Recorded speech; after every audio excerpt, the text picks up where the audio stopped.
নমস্কাৰ মই নবজ্যোতি এটা গুৰুত্বপূৰ্ণ ভিডিঅ' লৈছো এলপিইউপিৰ 5550টা পদৰ সন্দৰ্ভত লগতে graduate teacher post graduate teacher ৰিজাল্টৰ সম্পৰ্কত এটা ভাল খবৰ আহিছে আৰু লগতে 4500 পদৰ কেতিয়া ভেৰিফিকেশন হ'ব সেই সম্পৰ্কত কিছু কথা আজি আলোচনা কৰিম। এতিয়া প্ৰথমে ক'ব বিচাৰিছো যে এলপিইউপিৰ 5550টা পদৰ ফাইনেল মেৰিট লিষ্ট কেতিয়া প্ৰকাশ কৰিব আপোনালোকে সেই খবৰটো জানিব বিচাৰে আৰু সেকেন্ড প্ৰভিজনেল মেৰিট লিষ্ট প্ৰকাশ কৰিব নে নকৰিব সেই সম্পৰ্ক জানিব বিচাৰে মানে সেকেন্ডখন আহিব নাহিব সেকেন্ডখন আহিব নাহিব এটা 100% গ্যাৰান্টি ক'ব নোৱাৰো কিন্তু ফাইনেলখন কিন্তু 20 তাৰিখৰ আগত ওলাই যাব আপোনালোকৰ মানে ফাইনেল মেৰিট লিষ্টখন 20 তাৰিখৰ 20 তাৰিখৰ হয়তো ওলাব পাৰে আৰু আগতো ওলাই যাব পাৰে গতিকে মই ভাবো যে সেকেন্ড প্ৰভিজনেল মেৰিট লিষ্ট নাহিব মানে প্ৰায় ফাইনেল হৈ আহিব সেই কাৰণ ইতিমধ্যে সময় নাই এতিয়া এপইন্টমেন্ট যে পিছুৱাই নিথিব নোৱাৰে গতিকে সেই কাৰণে খুব লৰালি কৰিছে গতিকে সেকেন্ড প্ৰভিজনেল মেৰিট লিষ্ট আপোনালোকে লাভ নকৰিব ফাইনেল মেৰিট লিষ্টে লাভ কৰিব আৰু আপোনালোকৰ ভেৰিফিকেশন কামসমূহ যেটো চলি আছে এতিয়া আপোনালোকে তো বেটাৰমেন্টৰ মাৰ্কসমূহ আপলোড কৰিবলগা হৈছিল যি সকলৰ পিছত আপোনালোকে দিবলগা হৈছিল আপোনালোকৰ এডমিট বিচাৰিছিল হায়াৰ সেকেন্ডাৰী আৰু লগতে আপোনালোকৰ কি বিচাৰিছিল মানে এই আধাৰ কাৰ্ড নাম্বাৰটো বিচাৰিছিল আধাৰ কাৰ্ড নাম্বাৰটো কিয় বিচাৰিছিল মানে কোনো এজন প্ৰাৰ্থীয়ে তক তেও হাই স্কুলটো পালে তেও এলপিবিটো পালে সকলোতে পাইছে তেও আধাৰ কাৰ্ড নাম্বাৰটো মাৰি দিলে মানে ওলাই যায় মানে তেও কেইটা চাকৰি লাভ কৰিছে ওলাই যাব মানে তেও যদি এডিআইটো পাইছে তাতো ওলাই যাব গতিকে বিশেষকে মেইনলি মানে মই কৈছো যে হাই স্কুল হাই সেকেন্ডাৰী তেও লাভ কৰিছে জিটিপিজি তেও যদি চাকৰি পাইছে তেতিয়া হলে কিন্তু এলপিবি তেও নাপায় কাটি দিব তেও নামটো তাৰ পিছৰজন প্ৰাৰ্থীৰ নাম সোমাই যাব যিজন ৱেটিংত আছিল তেওঁলোক সোমাই যাব গতিকে তেনেকুৱা প্ৰাৰ্থী কিমান আছে হেতু উলিয়াব কাৰণে তেওঁলোকে এই আধাৰ কাৰ্ড নাম্বাৰটো লৈছিল নহলটো কিয় লবলগা কথা নাথাকে লৈছে এটো কাৰণে মানে অভাৰলেপিংটো হৈছে বুলি বহুতে কমপ্লেইন দিছিল আৰু মুখ্যমন্ত্ৰী হিমন্ত বিশ্ব শৰ্মা ডাঙৰীয়াই যেটো কৈছিল যে আমি অভাৰলেপিং নকৰা বুলি অভাৰলেপিংটো খোৱাটো কোনো নিবিচাৰে সেইকাৰণে মই জনাইছো যে অভাৰলেপিং সম্পৰ্কত বহুকিটা ভিডিঅ' প্ৰস্তুত কৰিছিল আপোনালোকে নিশ্চয় পাইছে গতিকে অভাৰলেপিংটো নহয় এলপিইউপিৰ 5550টা পদত এতিয়া কথা হল যে 4500 পদৰ ভেৰিফিকেশন কেতিয়া হ'ব 4500 পদৰ ভেৰিফিকেশনটো আপোনালোকে বহুতে আশা কৰে যে 4500 পদৰ ভেৰিফিকেশন হ'ব লাগে নৱেম্বৰ মাহত হ'বলে নহব নৱেম্বৰ মাহতে মই ভাবো যে হ'ব লাগে কাৰণ নৱেম্বৰ মাহৰ কাৰণে আমি প্ৰত্যেককে যুজিব লাগিব কাৰণ বেছি লেট হৈ গলে কিন্তু এপইন্টমেন্ট বহুত লেট হৈ যাব নৱেম্বৰ মাহত যদি ভেৰিফিকেশন ষ্টাৰ্ট হয় ডিসেম্বৰত ভালকে চোৱাচিতা কৰিব তেওঁলোকে এটা এমাহ সময় লাগিবই ভেৰিফিকেশন হৈ যোৱাৰ পিছতো তেওঁলোকে বেক অফিস ভেৰিফিকেশন খিনি কাম থাকে সেইখিনি চাই আৰু লগতে এপইন্টমেন্টটো মোক কৈছে যে লেট হ'ব মানে জানুৱাৰী বা ফেব্ৰুৱাৰী মাহত হ'ব লাগে এপইন্টমেন্ট এই 4500 পদৰ কিন্তু যদিহে ভেৰিফিকেশন প্ৰক্ৰিয়াটো নৱেম্বৰ ডিসেম্বৰ ভিতৰত যদি হয় যদি জানুৱাৰী ফেব্ৰুৱাৰীলৈ গুছে ভেৰিফিকেশন তেতিয়া হলে আকৌ বহুত লেট হৈ যাব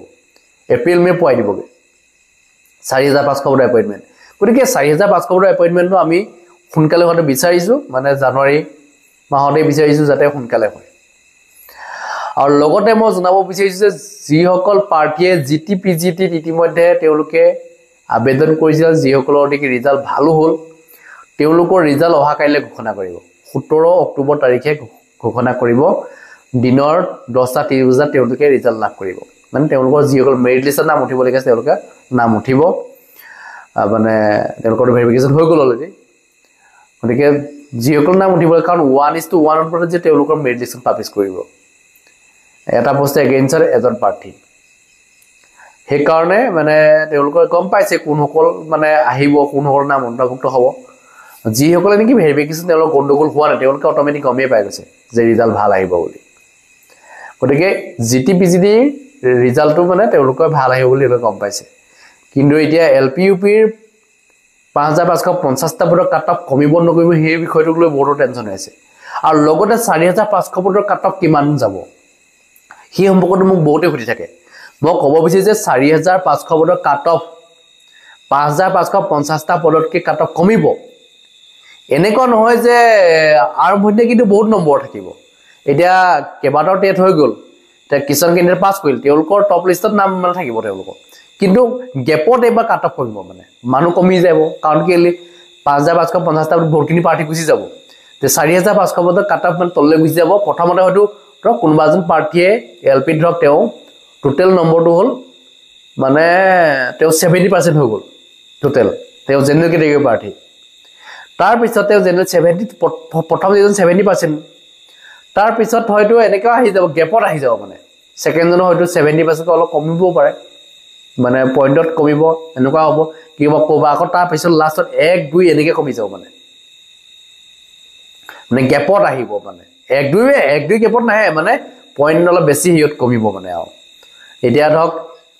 1 পইণ্টৰ কাৰণে ইফালে ভাল হৈছিলে না এতিয়া এই 1 পইণ্টৰ ক্ষেত্ৰত নাথাকিব মানে ইমান কেণ্ডিডেট নোলায় বহুতে ক'ব বিচাৰে যে বহুত কেণ্ডিডেট লাভ কিন্তু মই কোৱা কথাটো হৈ গ'ল মই যিমানবিলাক ইনফৰমেশ্যন দিওঁ কোনোটো ইনফৰমেশ্যন আজিলৈকে ৰং হোৱা নাই কাট অফ কমিব বুলি ক'লে কমিবই মই মানে যিটো কওঁ সেইটো হয়েই কোনোবাই ভাবি ল'ব যে এইটো ইনে কৈ আছে মানে ইমান কেণ্ডিডেট পাছ হৈ আছে মাৰ্কছ বহুত দি আছে তে কাট অফ ইমান কম যাবনে এনেকৈ ভাবি থাকিব পাৰে সেই একেজন পাৰ্টি সবতে নম্বৰ দি থাকে তেওঁলোকে মাৰ্কছ দি থাকে যে মই ইমান আছে বুলি হয় কিছুমান পাৰ্টিয়ে নম্বৰ মাৰ্কছবোৰ নিদিব পাৰে তেনেকুৱা আছে এনেকুৱা নাই বুলি নকওঁ এটা 5550টা পদত যিমানবিলাক পাৰ্টি পাই যাব প্ৰায়বিলাক চুকাবিলাকে পাই যাব তাত কিন্তু 4500 পদৰ বহুত চুকাখিনি এপ্লাই কৰিছে কিন্তু তেওঁলোকৰ ধৰক এটা 4500 কাৰণে প্ৰায় 1000 মান পাৰ্টি বহুত মেৰিট মানে তেওঁলোকৰ বহুত নম্বৰ তেনেকৈ গুচি যাব কিন্তু বাকি ধৰক 3000 মান পাৰ্টি মানে মিডিয়ামৰ হয় মানে তেওঁলোক হেৰিও নহয় একেবাৰে কমো নহয় তেওঁলোক কিছুমান অলপ একোৱে মানে কম মাৰ্কছৰ থকাও পাই যাব ইয়াত এটো এনেকুৱা নহয় যে বহুত গুচি যাব আৰু টি টাইপছত যে বহুত কাট অফ কমি যায় এবাও যে ইয়াত 4500 যথেষ্ট কমি যাব মানে কাট অফ টি টাইপছৰ ক্ষেত্ৰত আৰু এছটি এছৰ পাৰ্টিবিলাকে প্ৰায়বিলাকে চাকৰি লাভ কৰিব এজনো পাৰ্টি থাকি নাযায় আৰু লগতে এছটি এছচি বিলাকৰ কাট অফ কমি যাব 4500 এছটি এছচি ইমান মানুহ নাই ওবিসি কমি যাব অলপ ওবিসি মানে কমি বকে নাযায় মানে এই কাৰণ নাযায় মানে জেনেৰেল কেটেগৰী পাৰ্টিবিলাকে ওবিসি সাৰ্টিফিকেট লৈছে গতে এবাৰ তন্নতন্নকে পৰীক্ষা কৰিবৰ কাৰণে আমি মানে জনাম শিক্ষা বিভাগক যে কোনো যাতে গণ্ডগোল লগাব নোৱাৰে ওবিসি সাৰ্টিফিকেট যাতে কোনো যাতে 2 নম্বৰ কৰি ল'ব নোৱাৰে এবাৰ বহুতৰে নাম খেলিমেলি হৈছে এনেকুৱা বহুত পাৰ্টিয়ে মোক কমপ্লেইন দিছে মহন্ত লিখা এজন পাৰ্টিয়ে কেনেকে ওবিসি হ'ব পাৰে তে মহন্ত যেটো জেনেৰেল কেটেগৰী পাৰ্টি আমি কম নামতে গম পাইছো মহন্ত কেনেকে ওবিসি হ'ব পাৰে গতি কাষ্টৰ যে গণ্ডগোলটা আছে যে ইয়াতে গম পাই গৈছো আমি আৰু লগতে আপোনালোকে গম পাইছে এতিয়া এপিএসসি কেলেংগাৰীটো কেনেকে ৰিস কাষ্টৰ লৈ বহুত খেলিমেলি আছে মানে এতিয়া এই সন্দীপন গাকু ইডব্লিউএস কোটাত সোমাইছে ভাবিছক কেনেকে হ'ব পাৰে ইডব্লিউএস কোটাত সন্দীপন গাক গতিকে এইবিলাক আৰু আমি নাজানিব নাই 2 নম্বৰীত বহুতে কৰি আছে সাৰ্টিফিকেটৰ 2 নম্বৰ বহুতে কৰি আছে পিডব্লিউডি পাৰ্টিসকল 2 নম্বৰ কৰে 80% ৰিজাৰ্ভমেণ্ট থকা পিছত তেওঁলোকে চাকৰি লাভ কৰে কেনেকে কৰে গতিকে এইবিলাক 2 নম্বৰ কৰি চাকৰি ল'বলৈতো আৰু প্ৰকৃত যিসকল মানে যোগ্য বা তেওঁলোক বঞ্চিত হৈ যাব এনেকা বহুত হৈছে আমি আগতে বহুতখিনি আমি মানে গাই মেলি কাৰেকচন কৰাইছো কিন্তু এইবাৰ যাতে এনেকুৱা নহয় এনেকা পাৰ্টি মোলে আৰু ফোন আহিছে তেনেকে এনেকুৱা কিছু কমপ্লেইন আহিছে যে তেওঁ এলপিত আগতে চাকৰি কৰি আছিল আকৌ এলপিতে আবেদন কৰিছে তেওঁ এলপিত চাকৰি কৰি আছিল তেওঁ মানে এসআৰডি হয় মানে স্পেশাল ড্ৰাইভ ৰিক্ৰুটমেন্টৰ তেওঁ এজন প্ৰাৰ্থী তেওঁলোকৰ চাকৰিটো নিয়মীয়াকৰণ কৰা হোৱা নাছিল তেওঁলোকে আকৌ এলপিতে এপ্লাই কৰিলে এলপিতে পাছ হৈছে এলপিতে আবেদন কৰিলে মানে চাকৰিটো নিয়মীয়াকৰণ নোহোৱা কাৰণে তেওঁলোকে আকৌ ইয়াত আবেদন কৰিলে কৰিব এতিয়া কি কৰিব আৰু উপায়টো নাই এতিয়া তেওঁলোকে নিয়মীয়াকৰণ বিচাৰে কিন্তু কৰিলে নিয়মীয়াকৰণ কৰিলে তেওঁলোকে এতিয়া উদ্যোগ কৰিবলৈ ইতিমধ্যে মুখ্যমন্ত্ৰী হিমন্ত বিশ্ব শৰ্মা ডাঙৰীয়াই কৈছিল যে উদ্যোগ কৰি দিয়ক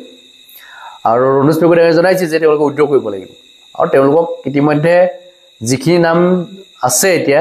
মানে এসআৰডি মানে যিসকল শিক্ষক আছে তেওঁলোকে কিন্তু উদ্যোগ কৰিব লাগিব তেওঁলোকৰ ওপৰত কমপ্লেইন দিয়া হৈছে তেওঁলোকে এই ক্ষেত্ৰত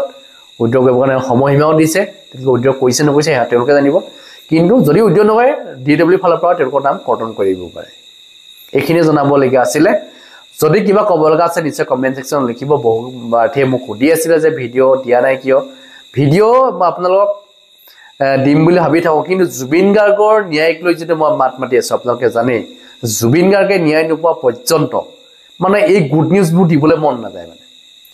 কাৰণ মুখ্যমন্ত্ৰী হিমন্ত বিশ্ব শৰ্মা ডাঙৰীয়াই এই সময়ত যি ষ্টেপ ল'ব লাগিছিল সেই ষ্টেপ লোৱা নাই যাৰ কাৰণে আমি মানে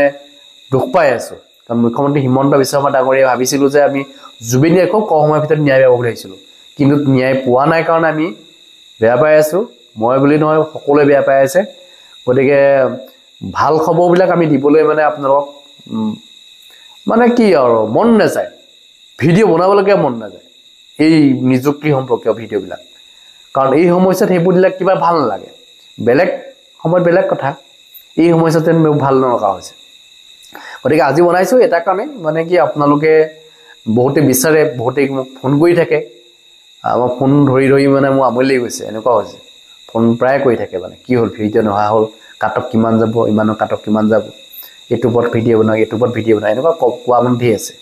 গতিকে মই এইখিনি জনালোঁ যদি কিবা ক'ব লগা আছে নিশ্চয় কমেণ্ট ছেকশ্যনত লিখিব ধন্যবাদ জয় অসম